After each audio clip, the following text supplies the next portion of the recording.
It's not exaggeration when you're saying you are actually worried, like you're terrified. It sort of represented my deepest fear of not being able to protect your children. Grabbed me by the hand and wade me through the waters of sheer terror. The end result? She made things way worse. You feel yourself being pulled deeper and deeper into a place that you know no one can really escape. I married up, because that's what you wanted to say, and that's fine.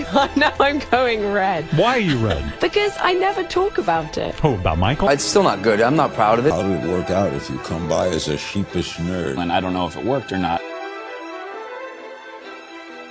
What is it for you that brings you out of a dark place? I don't think you can expect anything good to happen. There's always that fear that you won't be there when you need to be there. My heart races about it. But that idea of what if are the things you don't want to let your brain go to. So those are your deepest fears. Is your wife your protector? Definitely. I remember when we were getting married and I was super nervous and I was sweating buckets and I was standing on the altar and I turned and I saw her coming down and I'll never forget it. I instantly stopped sweating and I was like, that person has my back. I'm still a really shy person. I was sort of making jokes here and there. I think everybody's sort of been in the bar and seen a girl that they liked or didn't have what it took to say that they liked her. But it does feel like a family, and we do look forward to seeing each other every day. I don't believe that I deserve to have been on The Office and been a part of something that amazing. You get a little anxious sometimes being like, whoa, I was 3 years ago waiting tables. How many times have you seen Devil Wears Prada? Give or take 72. He was not faithful. It's complicated. Michael Bublé has opened up about his heartbreaking split from Emily Blunt, confessing he was a jerk for cheating on her. Admits his 3-year romance with the star fell apart after photos of him in another woman's bed surfaced. I was sitting with a friend discussing how much I was enjoying being single. I was in a restaurant. He was in the restaurant. My friend goes, oh my God, there's my friend John. And I looked over and it was Emily Blunt, and I was incredibly nervous.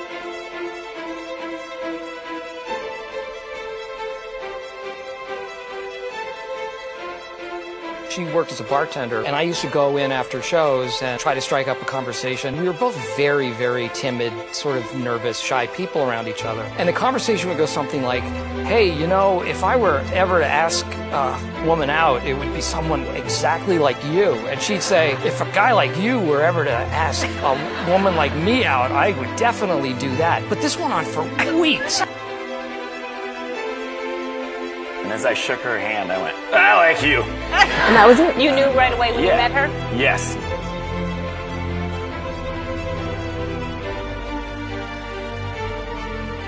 And as any new parent knows, it's not exaggeration when you're saying you are actually worried, not about just their happiness and their well-being, but are they alive? Like you're terrified. It sort of represented my deepest fear of not being able to protect your children. There's always that fear that you won't be there when you need to be there. What is it for you that brings you out of a dark place? My wife and kids, for sure. When people talk about their happy places, that's home and family for me. I'm so much more powerful now that she is a part of my world. At that time, we had just had our second daughter, and she was 3 weeks old, and I thought, oh my God, I can make this the greatest metaphor for parenthood that I've ever experienced. I wrote the movie with her in mind, but I got so scared. First that she would say no, but I was actually more afraid that she'd say, yes, I'll do it for you. I didn't want her to come to set just for me.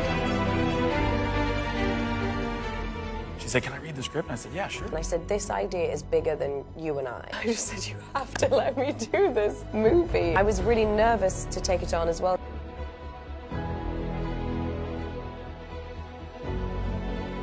It was kind of amazing to realize that the thing I was most scared of became our strength. So you still have those fears then, I imagine? Absolutely, yeah. How do you manage them? Well, you have to manage them by being positive. You can't look for the worst in things or you're gonna just be arrested completely and not be able to leave the couch. The most emotional I've ever been on a set. Best boss I ever had.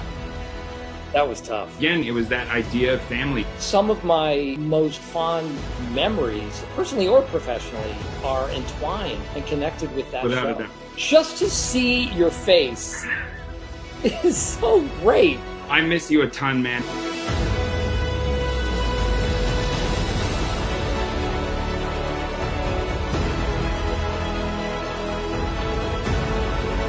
I am going to share this completely with my husband, John Krasinski, because doing this with you has completely pierced my heart directly. I got to make a movie about a love letter to my kids, and I got to do it with the love of my life by my side. And I married a person with which I could grow and change, and to have her be so supportive. Remember to be scared. You've been scared before. You'll be scared again. Your nerves are based on something bigger. A fear of something bigger. To that I do say, remember fondly the discomfort you felt when you were asked to push yourself farther than you were ever sure you could go. And the wash of elation when you finally got there.